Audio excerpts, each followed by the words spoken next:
एक नवरात्रा बढ़ा हुआ है। जिसमें नवरात्रा बढ़ जाता है वो बहुत अच्छा नवरात्रे माने गए हैं। इसके अंदर देवी का पाठ, नौचंडी पाठ जरूर करें। कलयुग में 80% समस्याएं तो शक्ति और लक्ष्मी जी से ही संपन्न होती है। देवी की साधना बहुत अच्छी होती है नवरात्रों में, क्योंकि वो स्पेशली देवी के दिन है, तो हमें साधना रात्रि में करनी चाहिए। ओम ऐं ह्रीं क्लीं चामुंडाय विच्चे।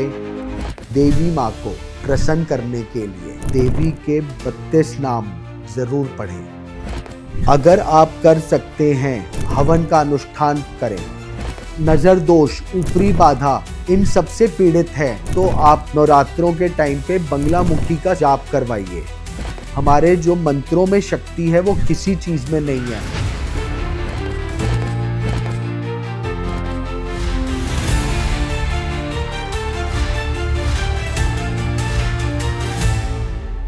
जय मां पहाड़ी। नवरात्रों का शुभ आरंभ होने वाला है। इसके बारे में मैंने एक पॉडकास्ट तो पूरा करा ही है, पर छोटी छोटी चीज़ें मैं आज आपको और विस्तार से बताने वाला हूँ। नवरात्रे, जैसे हम सब जानते हैं कि नवरात्रों में देवी की उपासना का बहुत महत्व है, लेकिन नवरात्रों के अंदर हमें किस तरह से उपासना करनी चाहिए, इसका मैं आपको थोड़ी सी डिटेल बताऊंगा और छोटे छोटे रेमेडीज़ आपको क्या करना है इन नवरात्रों में। देखिए, इस बार वैसे भी बहुत अच्छा है क्योंकि एक नवरात्रा बढ़ा हुआ है। जिसमें नवरात्रा बढ़ जाता है वो बहुत अच्छा नवरात्रे माने गए हैं। इसके अंदर देवी का पाठ, नौचंडी पाठ ज़रूर करें। दुर्गा सप्तशती का नहीं तो खुद ही पाठ करें। देवी की चौकी बनाइए, देवी का श्रृंगार करें। देवी को लाल पुष्प सबसे अधिक प्रिय हैं। लाल पुष्प, अनार, मीठा पान, ये सब ज़रूर चढ़ाएं। साथ में देवी के अंदर महाकाली, महालक्ष्मी, महासरस्वती तीनों का वास है। तो आज की तारीख में कलयुग में 80% समस्याएं तो शक्ति और लक्ष्मी जी से ही संपन्न होती हैं। तो देवी को कमल का पुष्प ज़रूर अर्पण करें और साथ में किशमिश का भोग लगाएं पूरे 9 दिन। किशमिश देवी को बड़ी प्रिय है और साथ में कमल पे तो उनका लक्ष्मी जी का वास है। तो अगर आप देवी को कमल का आसन प्रदान करेंगे तो आपके घर में देवी की, लक्ष्मी माँ की कृपा ज़रूर प्राप्त होगी। इसके अंदर आपको 3-4 चीज़ें और करनी है। देवी की साधना बहुत अच्छी होती है नवरात्रों में, क्योंकि वो स्पेशली देवी के दिन है, तो हमें साधना रात्रि में करनी चाहिए। सिर्फ निवारण मंत्र ही अगर आप कमल गट्टे की माला पर 1.25 लाख कर लें तो आप देखेगा अपने जीवन में परिणाम, कितने शुभ परिणाम आपको मिलेंगे। ओम ऐं ह्रीं क्लीं चामुंडाय विच्चे। इस मंत्र को ही अगर आप 1.25 लाख कर लें तो आप देखेगा आप महाकाली, महालक्ष्मी, महासरस्वती तीनों की आपको आशीर्वाद ज़रूर प्राप्त होगा। 1.25 लाख जाप, बाद में दशांश का हवन, मतलब 12,500 आहुतियों का हवन अपने घर में करवाएं या खुद करें। आप देखिएगा बहुत आपको आने वाले 6 महीने में फ़ायदा दिखेगा।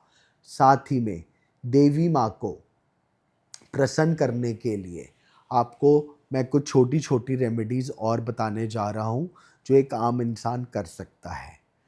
देवी माँ को केसर का टीका लगाइए।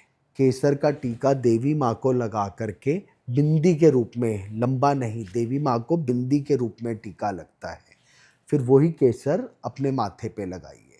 साथ में कमल का इत्र ज़रूर चढ़ाएं देवी माँ को, और साथ में शरीफा और अनार का भोग लगाएं, कंधारी अनार का। आप करके देखिए, बहुत अच्छा फल मिलेगा। प्लस देवी के स्तोत्र ज़रूर पढ़ें। अगर हो सके तो सिद्ध कुंजिका स्तोत्र और देवी के 32 नाम ज़रूर पढ़ें, और 32 के नाम 32 बार अगर डेली पढ़ लें तो ये बहुत अच्छा देगा फल आपको। नहीं तो ओम श्रीं ह्रीं श्रीं कमले कमलाले प्रसिद्ध प्रसिद्ध श्रीं ह्रीं श्रीं ओम श्रीं महालक्ष्मी नमः। इस मंत्र को मैंने कई बार अपने चैनल्स पे बोला है। इस मंत्र का जाप रेगुलर नवरात्रों में या नवरात्रों से आरंभ करके दिवाली तक करें कमलगट्टे की माला पर। आप देखिएगा लक्ष्मी जी की कृपा आपके घर पे, स्थिर लक्ष्मी की कृपा रहेगी।